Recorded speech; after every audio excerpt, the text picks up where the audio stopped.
We do want to warn our viewers that this next interview will touch on themes of suicide and may be tough for some of you to hear.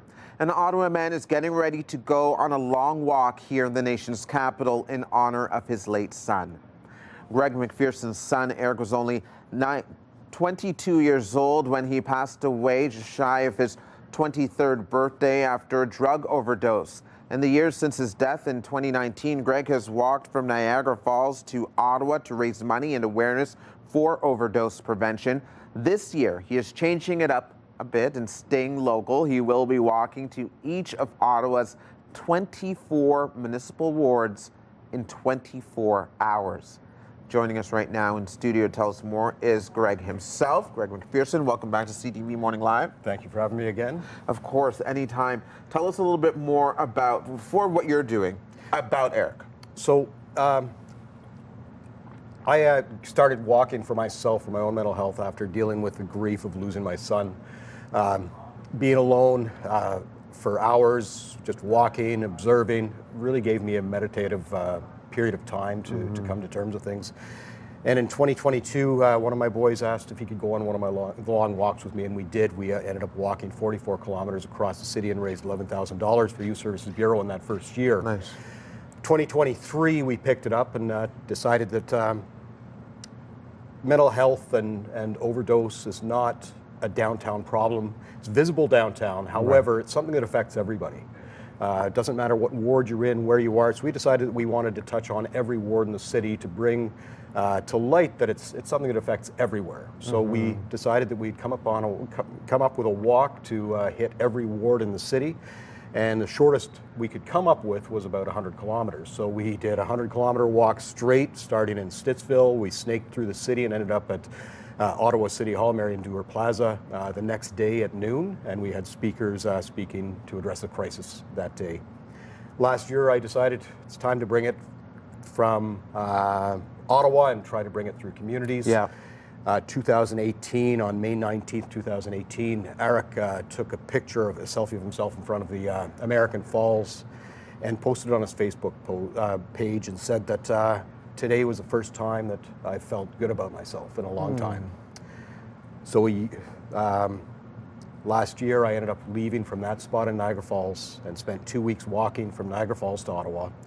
Starting off with May 18th, getting the Niagara Falls lit up green for mental health and purple for overdose awareness. Right. And we put on events in communities throughout, between Niagara Falls and Ottawa. Right. So this year I'm back home. You're back home. And, you know, I think you're so right when it's not as far removed from people's lives or neighborhoods as maybe we want to believe or maybe we don't want to talk about. What would you say to someone who may be dealing with this firsthand, either through a loved one or through their own grief, depression, addictions issue? You first have to be able to take care of yourself before being able to take care of other people. Like, I've got to say that one thing that, as a parent who's lost somebody, you constantly revisit what you've done, what you've said, what you could have done, because there's that sense of guilt that I could have done something else or I should have done something else. And in reality, you do what you can with what you know at the time. I didn't know about the organizations that are out there, the helplines that are out there. I didn't know about those until I really needed them. But at that point, you're in a stressful situation. Yeah. You're in grief. You're not thinking straight.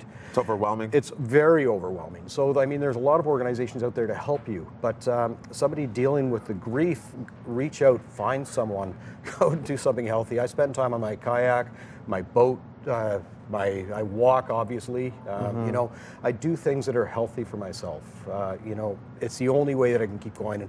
And my strength is in my family. My children are just amazing kids, and they've been with me every step of the way. My wife is a huge supporter.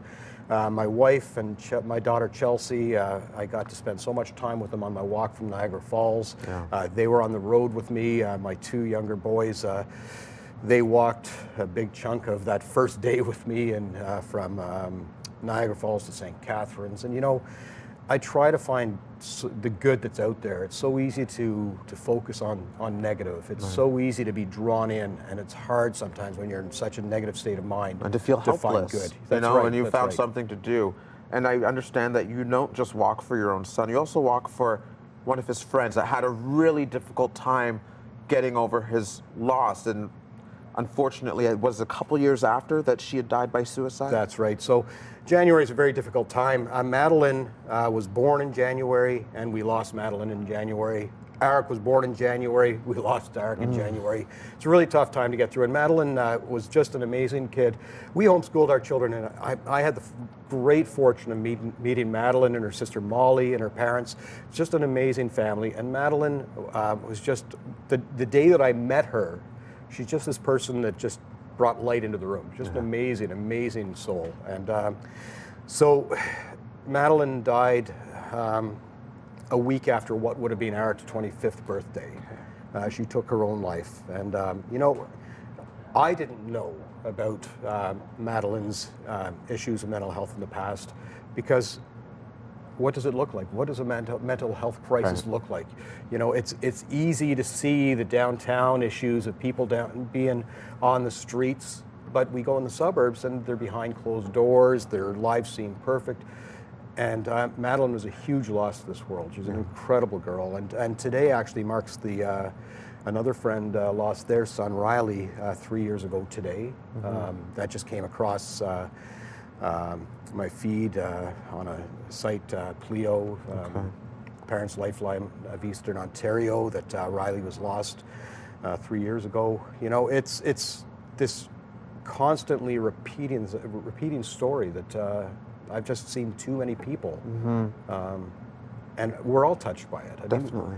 Every year, 1 in 5 people is touched by a mental health issue, a crisis. 1 in 5. So there's nobody untouched. Right. I want to thank you so much, one, for what you're doing, but also for sharing your personal story with us. And I know some people watching are wanting to know, how can they support you? What's the best way? Do you need any volunteers along this 24-hour trek through 24 wards? I'm sure you'd also love for people to donate. That's right. So I will be tracked. They can go to my website at www.otr4, and that's the number 4, mentalhealth.com. I have a donate button. This year I'm raising money for Youth Services Bureau, a fantastic organization with locations, 21 locations across the city of Ottawa, servicing about 3,000 youth every month, I think it is. And so it's an amazing organization that has housing, it has employment services, legal services, has so much to offer youth.